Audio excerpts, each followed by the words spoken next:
Mr. English, you've said that governments don't really create jobs, that's the private sector's role, so you want to get a whole lot of people off long-term benefits. Isn't the private sector going to have to provide those jobs for you to do that? Yes, that's right, and that's why this sits alongside a program which we've outlined that is all about economic policy designed to get businesses to make the decision to grow. Because in the end, a business deciding to invest a bit more and employ another person and pay a higher wage is growth. That's how it happens. So the two are complementary. But obviously there's concerns about Europe and those sort of things means that businesses are reluctant at the moment. There's not much you can do about that. Well, there's new jobs being created. Certainly a stronger economy will make this kind of goal easier to achieve.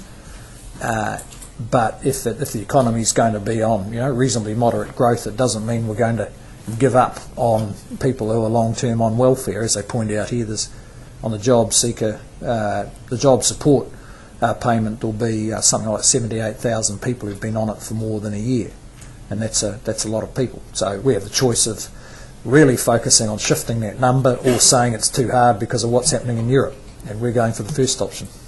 Who's ultimately responsible for these goals? Is it the Minister? Is it the CEO?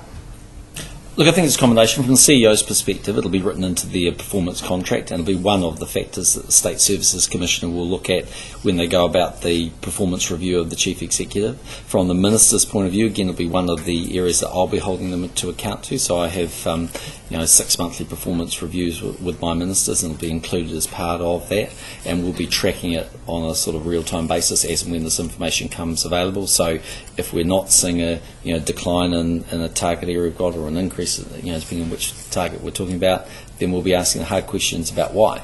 And if you go back to Corin's question before, I mean, the easy thing is to focus on those who've been on the unemployment benefit for a very short period of time. Typically they have better work skills, they're probably more likely to be work ready. But by going and saying, look, we're going to focus on those who've been there for 12 months or more, we're tackling tougher challenges. But if we could get them into work, then we're doing great things for them and actually freeing up the overall system. So you can see we're not making life easy for ourselves. Will the Chief Executive of Work and Income get a bonus if he or she gets 23,000 people off long-term welfare? Potentially in part because they have mostly have a performance element as part of their contract, and this will be one of the factors that the State Services Commissioner will take into consideration. And isn't that just going to be like encouraging the sort of ACC culture where you're just sort of just shoving people off, perhaps not looking at the personal circumstances?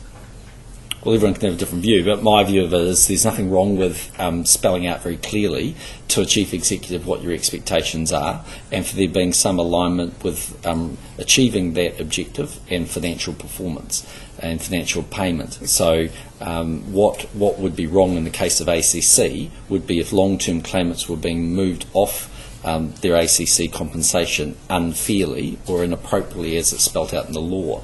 The objective of wanting to move people out of long-term support from ACC is the right one, because both it's very expensive, and secondly, unless it's appropriately applied, we'd have too many people on it. So the Chief Executive face pay cuts if they don't achieve the targets?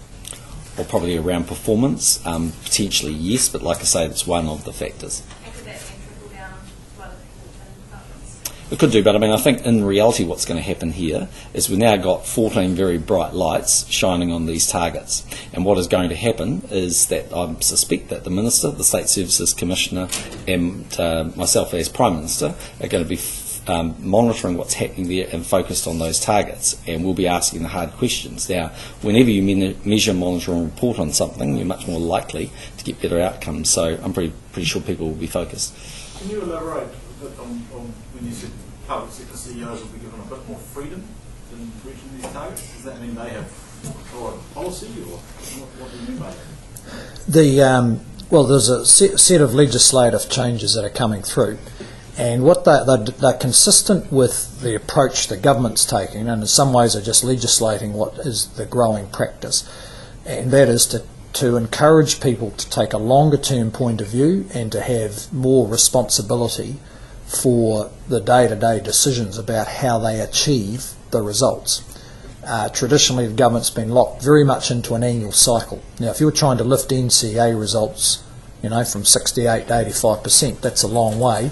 It entails change through the whole education system, particularly for those kids who are going to find it harder to get there. And you can't do that if you're spending 3 months of the year haggling over your budget, and someone, and no one's quite sure who's exactly making the decisions that make a difference. So the general idea is more flexibility in the system, give them the chance to take a 3 to 4 year view, consistent with our 4-year budget plans, allow them to be able to move the money around with a bit more freedom, but still being accountable to Parliament, and have more operational decision making. So, for instance, if you take an area like welfare, traditionally the Minister of Social Welfare has made all the decisions about every program.